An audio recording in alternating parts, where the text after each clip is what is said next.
Assalamualaikum warahmatullahi wabarakatuh. Perkenalkan, saya Rima Audia dengan NIM 2300531 dari Prodi Pendidikan Nonformal. Baiklah, di sini saya akan memberi penjelasan tentang beberapa materi BK. Yang pertama yaitu konsep guru, jenis-jenis dan konsep kompetensi guru, dan kaitannya dengan pelayanan BK di sekolah. Konsep guru adalah seorang pendidik yang bertugas untuk membimbing, mengajar, dan mengarahkan siswa agar mencapai tujuan pendidikan yang telah ditetapkan. Jenis-jenis guru yaitu ada guru kelas, yang dimana guru yang mengajar seluruh mata pelajaran di tingkat sekolah dasar. Yang kedua yaitu guru mata pelajaran, guru yang mengajarkan satu mata pelajaran yang spesifik seperti agama, matematika, dan bahasa Indonesia. Yang ketiga yaitu guru bimbingan dan konseling, di mana guru yang bertanggung jawab untuk memberikan bimbingan dan konseling kepada siswa yang mengalami masalah baik dalam aspek akademik, sosial maupun pribadi. Selanjutnya yaitu guru pembimbing khusus, yang dimana guru yang berfokus pada siswa yang berkebutuhan khusus atau disabilitas. Yang selanjutnya yaitu konsep kompetensi guru. Kompetensi guru adalah kemampuan yang harus dimiliki oleh seorang guru agar dapat melaksanakan tugasnya dengan profesional dan efektif. Materi selanjutnya yang akan saya jelaskan yaitu pengertian, tujuan, dan fungsi pelayanan bimbingan dan konseling serta kesalahpahaman terhadap pelayanan BK. Yang dimana pengertian BK yaitu adalah proses pemberian bantuan yang dilakukan secara sistematis, terencana, dan berkelanjutan oleh konselor kepada individu atau kelompok untuk membantu mereka dalam memahami diri sendiri. Tujuan pelayanan BK yaitu yang pertama membantu individu mengenali diri sendiri, yang kedua membantu individu dalam pengambilan keputusan, yang ketiga yaitu membantu mengatasi masalah pribadi dan sosial, dan yang terakhir yaitu mengembangkan keterampilan sosial dan emosional. Selanjutnya yaitu fungsi pelayanan BK, yang dimana ada fungsi pencegahan, fungsi pemahaman, fungsi pengembangan, fungsi penyembuhan, dan fungsi penyaluran. Selanjutnya yaitu kesalahpahaman terhadap pelayanan BK, yang dimana BK hanya untuk siswa bermasalah, padahal BK bertujuan untuk membantu semua individu. Dan selanjutnya BK sama dengan hukuman atau sanksi. Beberapa orang akan menganggap bahwa dipanggil ke ruang BK berarti dihukum, padahal BK bertujuan untuk memberikan solusi dan bimbingan yang efektif. Materi selanjutnya yaitu ketepatan dalam menganalisis eksistensi dan kedudukan BK di sekolah berdasarkan landasan yuridis formal dan yuridis informal. Yang dimana eksistensi BK di sekolah, yang pertama yaitu eksistensi BK di sekolah, yaitu bimbingan dan konseling di sekolah berperan sebagai layanan pendidik yang membantu peserta didik dalam mengembangkan potensi diri, mengatasi permasalahan pribadi, sosial, belajar, dan karir. Selanjutnya yaitu kedudukan BK di sekolah, sebagai layanan pendidikan, sebagai bagian dari kurikulum sekolah, sebagai bagian dari upaya pengembangan karakter siswa, dan sebagai pelengkap pembelajaran. Selanjutnya landasan yuridis formal. Landasan ini mencakup peraturan perundang-undangan dan kebijakan resmi yang mengatur eksistensi serta kedudukan BK di sekolah. Yang pertama yaitu Undang-Undang Nomor 20 Tahun 2003 tentang Sistem Pendidikan Nasional, Pasal 1 Ayat 1 menyatakan bahwa pendidikan adalah usaha sadar dan terencana untuk mewujudkan suasana belajar serta proses pembelajaran agar peserta didik secara aktif mengembangkan potensi dirinya. Selanjutnya yaitu Permendikbud nomor 111 tahun 2014 tentang bimbingan dan konseling pada pendidikan dasar dan menengah. Selanjutnya yaitu Permendiknas nomor 27 2008 tentang standar kualifikasi akademik dan kompetensi konselor. Yang selanjutnya yaitu landasan yuridis informal. Selain peraturan resmi, eksistensi BK juga didukung oleh berbagai kebijakan dan praktik yang berkembang di masyarakat. Yang pertama yaitu kebijakan sekolah. Setiap sekolah dapat mengembangkan kebijakan internal terkait layanan BK. Yang kedua, pedoman dan modul dari Kementerian Pendidikan, beberapa pedoman dari pusat kurikulum dan perbukuan serta lembaga pendidikan lainnya.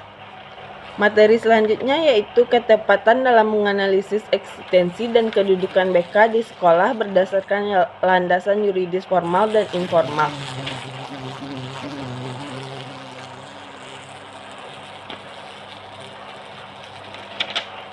Eksistensi BK di sekolah yaitu merujuk pada keberadaan dan fungsi layanan BK dalam mendukung perkembangan peserta didik. Kedudukan BK di sekolah sangat penting dan diakui siswa, serta kebijakan pendidikan BK biasanya berada dalam struktur organisasi sekolah dengan guru BK yang bertanggung jawab langsung kepada sekolah. Beberapa kedudukan BK di sekolah yaitu sebagai layanan pendidikan, sebagai bagian dari kurikulum sekolah, sebagai bagian dari upaya pengembangan karakter siswa. Landasan yuridis formal yaitu Undang-Undang Republik Indonesia Nomor 20 Tahun 2003 tentang Pendidikan Nasional. Peraturan Menteri Pendidikan Nasional Nomor 27 Tahun 2008 tentang Standar Kualifikasi Akademik Kompetensi Konselor. Yang ketiga yaitu Peraturan Menteri Pendidikan dan Kebudayaan. Dan yang keempat yaitu Undang-Undang Nomor 14 Tahun 2005 tentang Guru dan Dosen. Selanjutnya landasan yuridis informal. Landasan yuridis informal meliputi norma-norma etika dan nilai-nilai sosial. Yang pertama yaitu kode etik dan profesi konselor. Yang kedua normal sosial dan budaya sekolah. Yang ketiga kebijakan internal sekolah. Materi selanjutnya yaitu asas-asas bimbingan dan konseling. Yang pertama yaitu asas kerahasiaan. Asas ini menuntut dirahasiakan segenap data dan keterangan peserta didik. Yang kedua, asas kesukarelaan. Asas ini mengkehendaki adanya kesukarelaan peserta didik mengikuti menjalani layanan kegiatan yang diperuntukkan baginya. Yang ketiga yaitu asas keterbukaan. Asas ini mengkehendaki agar peserta didik bersikap terbuka tentang dirinya sendiri maupun dalam menerima berbagai informasi dan materi dari luar. Yang keempat yaitu asas kegiatan. Asas ini mengkehendaki peserta didik dapat berpartisipasi aktif di dalam penyelenggaraan kegiatan bimbingan. Yang kelima yaitu asas kemandirian. Bimbingan dan konseling bertujuan agar klien menjadi mandiri, mampu mengenali diri sendiri dan lingkungannya. Yang keenam yaitu asas kekinian. Konseling fokus pada permasalahan yang sedang dihadapi klien saat ini. Yang ketujuh yaitu asas kedinamisan. Layanan bimbingan dan konseling harus terus bergerak maju, tidak monoton, serta terus berkembang sesuai dengan kebutuhan dan perkembangan klien. Yang ke-8 yaitu asas keterpaduan. Berbagai layanan dan kegiatan bimbingan konseling harus saling menunjang. Yang ke-9 asas kenormatifan. Setiap layanan dan kegiatan bimbingan dan konseling harus didasarkan pada norma-norma yang berlaku. Yang 10 yaitu asas keahlian. Layanan dan kegiatan bimbingan dan konseling harus diselenggarakan oleh tenaga ahli. Yang 11 yaitu asas alih tangan. Jika konselor merasa tidak mampu menangani masalah klien, konselor dapat mengalihkan penanganan kepada pihak yang lebih kompeten. Yang terakhir yaitu asas Tuturi Handayani. Layanan bimbingan dan konseling harus menciptakan suasana yang mendukung dan memberikan dorongan kepada klien untuk berkembang. Materi selanjutnya yaitu bidang bimbingan konseling, bidang pribadi, sosial, belajar, dan karir. Yang pertama yaitu bidang pribadi. Bimbingan pribadi adalah salah satu bidang dalam bimbingan dan konseling yang berfokus pada pemahaman dan pengembangan diri individu yang dapat menghadapi berbagai tantangan kehidupan dengan lebih baik. Yang kedua yaitu bimbingan sosial. Bimbingan sosial adalah salah satu bidang dalam proses bimbingan dan konseling yang bertujuan untuk membantu individu dalam mengembangkan keterampilan sosial. Bidang yang selanjutnya bimbingan belajar. Bimbingan belajar adalah salah satu bidang dalam bimbingan dan konseling yang berfokus pada membantu individu dalam mengembangkan keterampilan belajar. Yang terakhir yaitu bidang atau bimbingan karir adalah salah satu bidang dalam bimbingan konseling yang bertujuan untuk membantu individu dalam memahami, merencanakan, dan mengembangkan karir sesuai dengan minat dan bakat yang mereka ada. Yang materi selanjutnya yaitu jenis-jenis layanan BK. Yang pertama yaitu layanan orientasi. Layanan orientasi adalah jenis layanan bimbingan yang bertujuan untuk membantu peserta didik mengenal lingkungan barunya seperti lingkungan sekolah, fasilitas, serta norma dan peraturan yang berlaku. Yang kedua yaitu layanan informasi. Yang dimana layanan bimbingan untuk memberikan pengetahuan kepada siswa mengenai berbagai hal yang berguna dalam pengambilan keputusan seperti informasi akademik dan karir sosial. Yang ketiga yaitu layanan penempatan penyaluran. Layanan ini bertujuan untuk membantu peserta didik dalam memilih dan menempati posisi atau program yang sesuai dengan potensi minat dan bakat mereka. Yang selanjutnya yaitu layanan penguasaan konten. Layanan ini membantu siswa dalam menguasai materi pelajaran atau konten pembelajaran yang menjadi bagian dari kurikulum sekolah. Materi selanjutnya yaitu jenis-jenis bimbingan dan konseling. Yang pertama, bimbingan kelompok, yaitu suatu bentuk layanan bimbingan yang diberikan kepada sejumlah individu dalam satu kelompok untuk membahas suatu topik tertentu. Yang kedua yaitu konseling kelompok.